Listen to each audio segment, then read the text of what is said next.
happens if dwarves and elves have a kid in D&D?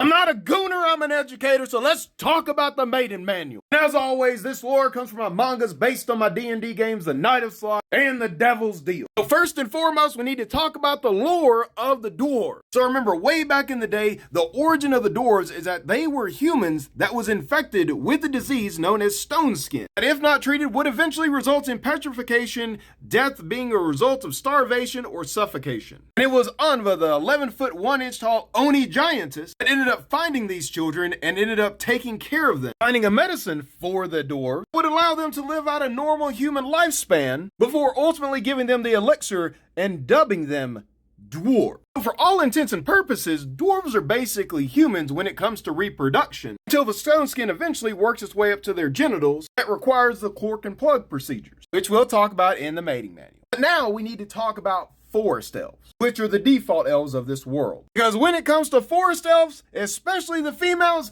they got a little bit going on that we need to talk about. The first thing of note is when they're in season, their hoo-ha will actually sprout flowers that will eventually, when something goes in the hoo-ha, will wrap around the shaft and hold it in place because, well, the asparagus-shaped male orifice is designed to go into the very back of the hoo-ha cave and open up like a flower. One thing that will get redesigned and put into the mating man when we talk about them is wherever the cervix would be, there's actually a barrier that requires the needle of the male schlong to penetrate in order to get the sperm into the next area so it can reproduce and get to the areas it needs to be in the uterus. So unfortunately, no matter how hard the dwarf tries to Hulk smash his way through that barrier, the little sperms will not make it to the uterus in order to basically create a baby. Let's flip the script and talk about what happens when a male forest elf tries to hook up with a female dwarf. Well, you remember this needle-like appendage that shoots out of the head of the asparagus spawn? Yeah, that's literally like just shoving a hypodermic needle